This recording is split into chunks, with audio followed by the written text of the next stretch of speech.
मैं विनय मुन्ना इस channel veg academy पर आपका स्वागत करता हूं। तो पिछले क्लास में हम लोगों ने बिंदु, रेखा, कोण इत्यादि के बारे में देखा था और इस क्लास में हम लोग देखेंगे कि कोणों को कितने रूप में बांटा गया है, यानी उसका वर्गीकरण कैसे किया गया है, यानी किस किस प्रकार के कोण होते हैं। उन कोणों के बारे में हम जानकारी प्राप्त करेंगे। तो आपको एक चीज बता दे रहे हैं अभी कि कौन कौन से हमारे टॉपिक्स होंगे, इसे आप ध्यान से देखें। पहले हम लोग देखेंगे कि समकोण क्या होता है, न्यून कोण, सरल रेखीय कोण, अधिक कोण, पूरक कोण, संपूरक कोण और पुनर्युक्त या प्रतिवर्ती कोण, इसके बारे में हम लोग देखेंगे। इन सब का इंग्लिश आप लोग ध्यान में रखेंगे। समकोण को राइट एंगल कहा जाता है, न्यून कोण को एक्यूट एंगल, सरल रेखीय या रिजुक कोण को स्ट्रेट एंगल, अधिक कोण को ऑब्ट्यूज एंगल, पूरक या अनुपूरक कोण या कोटि पूरक कोण को कॉम्प्लीमेंट्री एंगल कहा जाता है और संपूरक कोण को सप्लीमेंट्री एंगल के नाम से जानते हैं और पुनर्युक्त या प्रतिवर्ती कोण को रिफ्लेक्स एंगल के नाम से जानते हैं। तो चलिए हम स्टार्ट करते हैं। सबसे पहले कि समकोण क्या होता है और आगे देखिए हमारा क्लास, और ये क्लास आप अंत तक देखिएगा। हर तरह के कोण के बारे में आपको इसमें जानकारी दी जाएगी। तो ये चूंकि डिस्क्रिप्टिव क्लास है, ये विस्तार पूर्वक यानी आपको कंसेप्ट देने वाला क्लास है, तो इसलिए इसके लिए आपको पेशेंस की जरूरत होगी। पेशेंस के साथ आप देखिए, जैसे आप किसी क्लास में बैठकर पढ़ रहे होते हैं उस तरह से आपको पढ़ाया जा रहा है। तो आशा है आप इसे अंत तक जरूर देखेंगे और इससे लाभ उठाएंगे। तो चलिए हम देखते हैं। सबसे पहला जो है समकोण, कि समकोण किसे कहा जाता है। तो समकोण क्या है, समकोण, ये समकोण क्या होता है या राइट एंगल क्या होता है। जब किसी भी कोण का मेजर, कोण की माप, पिछले क्लास में हमने देखा था कि कोण को मेजर किया जाता है, मापा जाता है डिग्री में। तो जब किसी कोण की माप 90 डिग्री के बराबर हो जाए, 90 डिग्री के इक्वल हो जाए, मान लीजिए ये आपका ए बी और ये आपका हो गया सी, तो यहां पर आपको दिखाई दे रहा है कि एंगल बी ए सी, कोण बी ए सी, या इसे आप कोण सी ए बी भी कह सकते हैं, सी ए बी, बी ए सी कहिए या सी ए बी कहिए। अगर इसका मेजर जो है, माप जो है वो 90 डिग्री के इक्वल हो जाए, 90 डिग्री के बराबर हो जाए, तो इस स्थिति में हम कहते हैं कि यह कोण क्या है, समकोण है या राइट एंगल है। तो कोई भी एंगल जिसका मेजर 90 डिग्री के इक्वल होता है उसे राइट एंगल के नाम से जानते हैं या समकोण के नाम से जानते हैं। तो समकोण का मतलब आपने समझा। अब समकोण कब बनता है, जब किसी लाइन पर जो है एकदम परपेंडिकुलर, यानी कोई दूसरा रे जो है परपेंडिकुलरली होता है, यानी एकदम लंबवत होता है, उस समय यहां पर 90 डिग्री का एंगल बनता है, यानी 90 डिग्री का कोण बनता है और उस समय हमारा ये राइट एंगल फॉर्म करता है।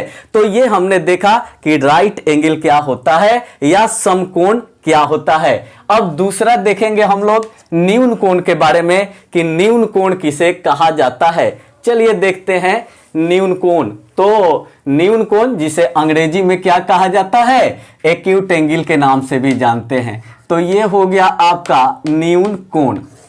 न्यून कोण या इंग्लिश में इसे एक्यूट एंगल कहते हैं, ठीक है। तो एक्यूट एंगल क्या होता है इसे हम लोग देखेंगे। अभी हमने देखा कि जो एंगल 90 डिग्री का होता है उसे हम समकोण या राइट एंगल के नाम से जानते हैं। और यहां कहा जा रहा है कि अगर कोई भी एंगल 90 डिग्री से छोटा हो जाए, यानी जिस एंगल का माप, जिसका मेजर 90 डिग्री से छोटा है, यानी 90 डिग्री से छोटा में क्या आ जाएगा, 89 आ जाएगा, 88, 87, 86, 85, यानी ये नीचे के जितने भी एंगल्स आपको मिलते हैं ये सभी एंगल्स किस नाम से जाने जाते हैं सामूहिक रूप से? तो सामूहिक रूप से जैसे ये अगर 60 डिग्री हो गया तो 90 डिग्री से छोटा ये एंगल हो गया, तो इसका एक नाम दे दिया गया, इसे डिफाइन कर दिया गया कि 90 डिग्री से छोटा, 90 डिग्री से कम माप वाले कोण को, एंगल को हम किस नाम से जानते हैं? तो न्यून कोण के नाम से जानते हैं, यानी इसे एक्यूट एंगल भी कहा जाता है अंग्रेजी में। तो एक्यूट एंगल या न्यून कोण कौन सा एंगल होता है? तो जो एंगल 90 डिग्री से छोटा होता है, यानी राइट एंगल से छोटा होता है, उसे कहा जाता है न्यून कोण। अब आगे हम लोग देखेंगे सरल रेखीय या ऋजुक कोण क्या होता है। सरल रेखीय या ऋजुक कोण, देखिए जैसा नाम से स्पष्ट है, सरल रेखीय यानी एक सरल रेखा पर बनने वाला कोण। तो सरल रेखीय या इसी का दूसरा नाम है, और इसी को ऋजु कोण, यानी नाम इसके दो हैं, हिंदी में दो नाम हैं, सरल रेखीय कोण भी कहते हैं और ऋजु कोण भी कहते हैं। जैसे आपका भी दो नाम होता है, एक आपका रजिस्टर का नाम होता है स्कूल में अलग, और एक घर पर अधिकांश बच्चों का नाम होता है चिंटू, मिंटू, पिंटू इत्यादि, ये सब नाम होते हैं। तो उसी तरह से सरल रेखीय कोण को ही ऋजु कोण के नाम से भी जानते हैं, और अंग्रेजी में इसे स्ट्रेट एंगल कहते हैं। स्ट्रेट एंगल के नाम से जाना जाता है। तो स्ट्रेट जैसा मतलब सीधा, स्ट्रेट मतलब सीधा। तो एक अगर हम सीधी रेखा ऐसे ले लें तो बताया गया कि यहां पर जो एंगल किसी पॉइंट पर एक तरफ जो कोण बनता है, दिखाई दे रहा है, यहां से ये रोटेटिंग लाइन घूमते घूमते घूमते घूमते घूमते घूमते आया और ठीक इसके अपोजिट हो गया यहां पर। तो यहां जो जितने डिग्री का एंगल बन गया उसे हम स्ट्रेट एंगल कहते हैं, और इसका मेजर जो होता है वो 180 डिग्री होता है। आप देखिए ध्यान से, जब इस परपेंडिकुलर आएगा तो उस समय 90 डिग्री का इधर बन जाएगा, और फिर यहां से यहां आएगा तो फिर 90 डिग्री का बन जाएगा, यानी टोटल ये मिला करके 180 डिग्री का कोण होता है। यानी 180 डिग्री के एंगल को हम स्ट्रेट एंगल या सरल रेखीय या ऋजु कोण के नाम से जानते हैं। आगे चलते हैं अधिक कोण की ओर कि अधिक कोण किसे कहा जाता है। तो देखिए ध्यान से, अधिक कोण या ऑब्ट्यूज एंगल, अधिक कोण या इसी को अंग्रेजी में कहते हैं ऑब्ट्यूज एंगल। ठीक है, तो ऑब्ट्यूज एंगल क्या होता है? नाम से स्पष्ट है, अधिक कोण। अधिक मतलब किससे अधिक? तो राइट एंगल से अधिक। राइट एंगल को स्टैंडर्ड मान करके यहां पर किया गया, यानी जो कोण 90 डिग्री से बड़ा हो। ठीक है, 90 डिग्री से बड़े कोण को क्या कहा जाता है? अधिक कोण। लेकिन शर्त है कि 90 डिग्री से बड़ा तो होना चाहिए, लेकिन 180 डिग्री से वो छोटा भी होना चाहिए। यानी 180 डिग्री से छोटे और 90 डिग्री से बड़े कोण को हम क्या कहते हैं? अधिक कोण के नाम से जानते हैं। जैसे देखिए, अब मान लीजिए कि एक कोण हमने लिया, ये दिखाई दे रहा है आपको। तो ये देखिए, ये अगर सीधा इधर आ जाता, स्ट्रेट हो जाता, तब तो यहां 180 डिग्री का एंगल बन जाता। लेकिन इससे छोटा, यानी इससे छोटा जितना भी एंगल बनेगा, ये दिखाई दे रहा है, चाहे रोटेटिंग लाइन कहीं भी आकर के इधर आए, तो ये देखिए 90 डिग्री आपका ये हो गया। इसके बीच में यानी 90 और 180, इन दोनों के बीच में जितने भी एंगल फॉर्म करेंगे, 91 डिग्री, 92 डिग्री, 93 डिग्री, 94 डिग्री, कहां तक जाएगा? 179 डिग्री, 179 डिग्री तक का एंगल जो होगा, वो सारे एंगल जो होते हैं वो अधिक कोण के नाम से जाने जाते हैं। उस कोण को नाम दे दिया गया कि इन सभी कोण को हम अधिक कोण कहेंगे। तो ये ऑब्ट्यूज एंगल के नाम से जाने जाते हैं। तो अधिक कोण आपने समझा, यानी 90 डिग्री से अधिक और 180 डिग्री से छोटे जो भी एंगल्स होते हैं, जो भी कोण होते हैं, उन्हें अधिक कोण कहा जाता है। और इसके बाद हम लोग देखेंगे पूरक, अनुपूरक या कोटि पूरक कोण। ये ध्यान दीजिए एक ही कोण के 3 नाम दिखाई दे रहे हैं हिंदी में, उसी को पूरक भी कहा जाता है, अनुपूरक भी कहा जाता है या कोटि पूरक भी कहा जाता है। तो कोई इन तीनों में से कोई भी नाम ले, आप एक ही समझेंगे कि जो पूरक का डेफिनेशन है वही अनुपूरक का डेफिनेशन है, या वही फिर हमारा कोटि पूरक का भी डेफिनेशन है। यानी तीनों एंगल सेम एंगल हैं और अंग्रेजी में इन्हें कहा जाता है कॉम्प्लीमेंट्री एंगल। इन्हें कॉम्प्लीमेंट्री एंगल के नाम से जाना जाता है। तो देखिए पूरक या अनुपूरक कोण किसे कहा जाता है। बता रहा है कि दो कोणों कि मापों का योग, यानी दो कोणों का जो मेजर है वो जोड़ करके और अगर 90 डिग्री के बराबर हो जाए, 90 डिग्री के इक्वल हो जाए, तो उन दोनों कोणों को एक दूसरे का क्या कहा जाता है, पूरक कहा जाता है, या अनुपूरक कहा जाता है, या कोटि पूरक कहा जाता है, या अंग्रेजी में उसी को कॉम्प्लीमेंट्री कहा जाता है, कॉम्प्लीमेंट्री एंगल। ठीक है।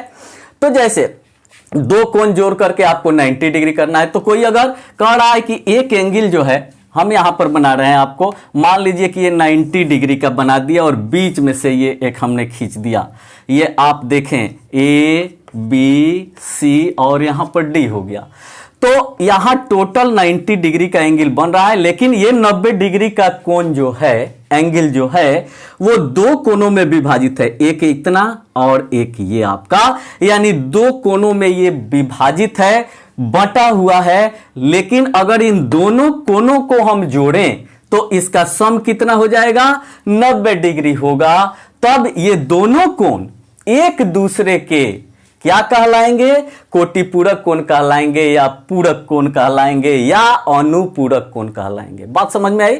जैसे मान लीजिए कि यह कोण आपका अगर 60 डिग्री दिखाई दे रहा है, तो ये कोण कितने का होगा, 30 डिग्री का होगा, तभी दोनों मिला करके और 90 डिग्री के होंगे। यानी 60 डिग्री का कोटि पूरक कोण कितना हो गया, 30 डिग्री। 30 डिग्री का कोटि पूरक कितना हो गया, तो 60 डिग्री हो गया। यानी दोनों एक दूसरे के कोटि पूरक होते हैं। अगर दो कोणों की मापों का योग 90 डिग्री हो जाए तो वो दोनों एक दूसरे के कोटि पूरक, अनुपूरक या पूरक कोण होते हैं। किसी भी कोण का कॉम्प्लीमेंट्री या पूरक कोण निकालने के लिए हम 90 डिग्री में से उस कोण को क्या कर लेंगे, घटा देंगे। यानी मान लीजिए कि अगर ये कोण आपका दिया हुआ है अगर 40 डिग्री, ठीक है, और कोई पूछे कि 40 डिग्री का कॉम्प्लीमेंट्री एंगल क्या होगा या पूरक कोण क्या होगा, तो हम क्या करेंगे, 90 डिग्री में से 40 डिग्री को क्या कर लेंगे, घटा देंगे। तो 90 में से 40 डिग्री चला जाएगा तो ये बच जाएगा आपका 50 डिग्री। यानी 90 डिग्री का कॉम्प्लीमेंट्री हो गया 50 डिग्री, और 50 डिग्री का 90 डिग्री का नहीं बल्कि 40 डिग्री का हो गया 50 डिग्री, और 50 डिग्री का पूछे तो कितना होगा, 40 डिग्री हो जाएगा। कैसे, तो 90 में से आप अगर 50 को घटाइएगा तो ये कितना बचेगा, 40, यानी 40 डिग्री। तो जिस किसी भी एंगल का पूरक या कॉम्प्लीमेंट्री एंगल निकालना हो, पूरक कोण निकालना हो, 90 डिग्री में से बस उस एंगल को घटा दीजिए, बस आपको उसका पूरक या कॉम्प्लीमेंट्री एंगल निकल जाएगा। तो यहां हमने देखा कि कॉम्प्लीमेंट्री एंगल क्या होता है और कैसे किसी एंगल का कॉम्प्लीमेंट्री एंगल निकालते हैं। तो चलिए इसके बाद हम देखते हैं समपूरक कोण के बारे में कि समपूरक कोण या सप्लीमेंट्री एंगल्स क्या होते हैं। तो अब हम देखेंगे समपूरक कोण कि समपूरक कोण क्या है। समपूरक कोण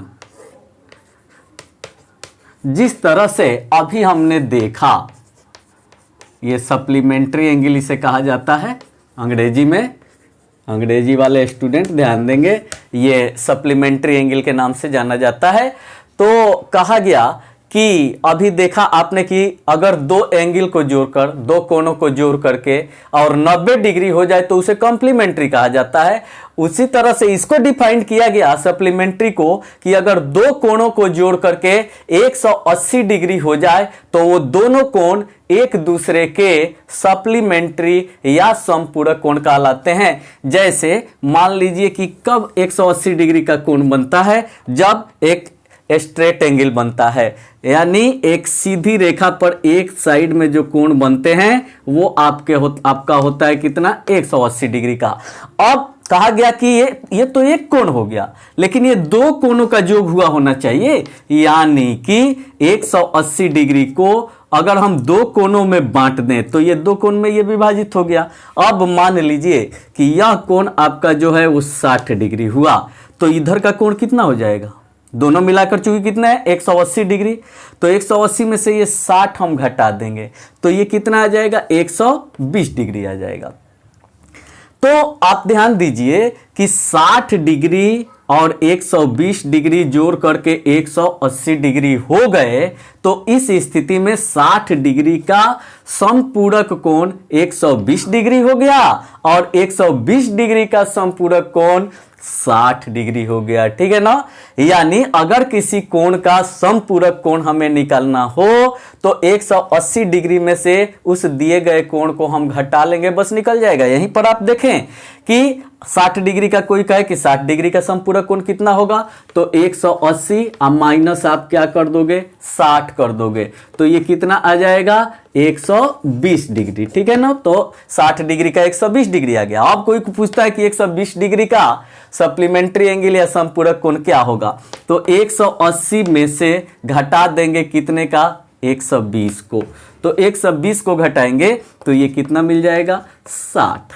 तो आप देख रहे हैं कि 60 का 120 मिला और 120 का कितना मिला, 60 मिला, यानी ये दोनों एक दूसरे के क्या हैं, सप्लीमेंट्री एंगल है, यानी दोनों को जोड़ेंगे तो 180 डिग्री आएगा। तो ये आपने देखा कि समपूरक कोण किसे कहा जाता है। अब एक कोण होता है पुनर्युक्त कोण या रिफ्लेक्स एंगल, उसे हम लोग देखते हैं कि पुनर्युक्त कोण या रिफ्लेक्स एंगल किसे कहा जाता है।